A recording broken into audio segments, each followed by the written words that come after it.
Assalamualaikum warahmatullahi wabarakatuh. Perkenalkan, nama saya Imron Jursyadi dari kelas 11 TKR 2. Saya di sini akan menjelaskan cara kerja mesin diesel common rail. Common rail dibagi menjadi 3 bagian utama. 1. Bagian penyaluran udara atau air induksi sistem. Yang kedua, penyaluran bagian bahan bakar atau full system. 3.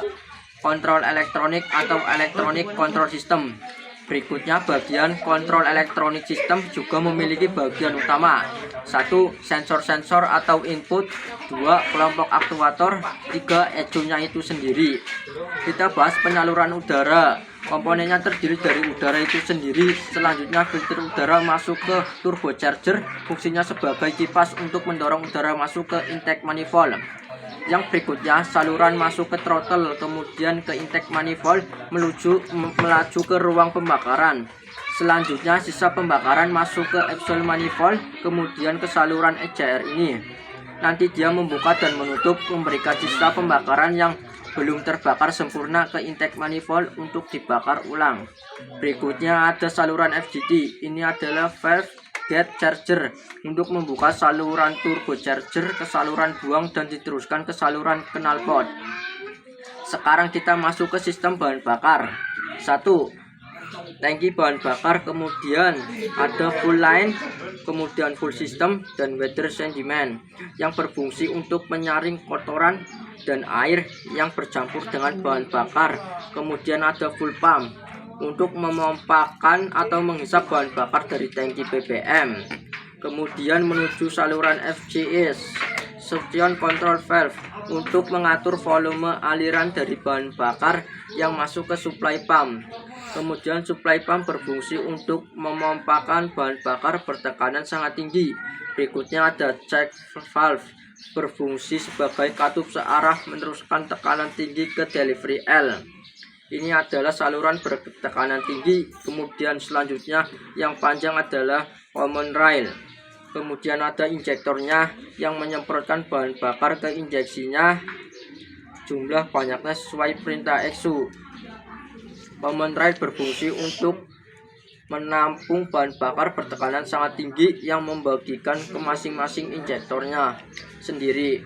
Selanjutnya ada pressure limiter, berfungsi untuk mengatur bahan bakar yang berlebihan yang ada dalam common railnya itu sendiri dan dikembalikan lewat full return L menuju ke tangki. Berikut adalah bagian terakhir adalah elektroniknya. Yang pertama adalah sebelah kiri ada VTS, full temperature sensor, berfungsi untuk mengatur bahan bakar yang dikirimkan ke ECU. Berikutnya ada sensor WTS atau water temperature sensor yang berfungsi untuk mengatur suhu pada mesin. Dan bawahnya ada sensor GPS atau crank pressure sensor, berfungsi untuk mengetahui posisi poros engkol sendiri yang akan dikirimkan ke ECU. Berikutnya ada GRPS atau common rail pressure sensor yang berfungsi untuk mengetahui tekanan dalam common rail. Kemudian ada sensor APS atau accelerasi position sensor, berfungsi untuk mengukur seberapa besar injakan pada gas. Berikutnya ada AVS atau air full sensor, berfungsi untuk mengukur jumlah udara yang mengalir ke intake ini. Di bawahnya ada sensor ATS atau air temperature sensor, berfungsi untuk mengetahui banyaknya udara masuk ke intake ini. Berikutnya ada kelompok sensor bagian bawah, GMPS atau Camp Position Sensor. Kemudian ada speed sensor. Kemudian ada sensor weather signal, sensor yang mempengaruhi starter, sinyal AC dan sebagainya. Kemudian ada grup aktuator yang bergaris warna merah. Yang pertama ada SCV, berfungsi untuk membatasi bahan bakar ke supply pump ini. Kemudian ada pressure limiter yang membatasi tekanan tinggi yang ada dalam common rail. Berikutnya ada injektor yang berfungsi untuk menyemprotkan bahan bakar ke ruang bakar yang ditetapkan oleh ECU. Selanjutnya ada glow plug yang berfungsi untuk pemanas tambahan dalam proses pembakaran.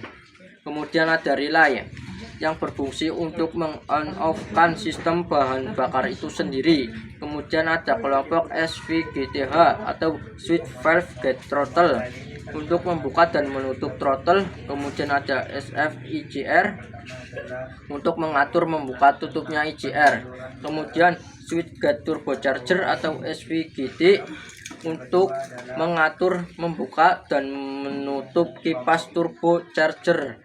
Berikutnya ada mil untuk memberitahu dalam EV ini. Kemudian ada DLC data link connector untuk mengetahui atau mengecek kerusakan yang terjadi dalam sistem common rail itu sendiri.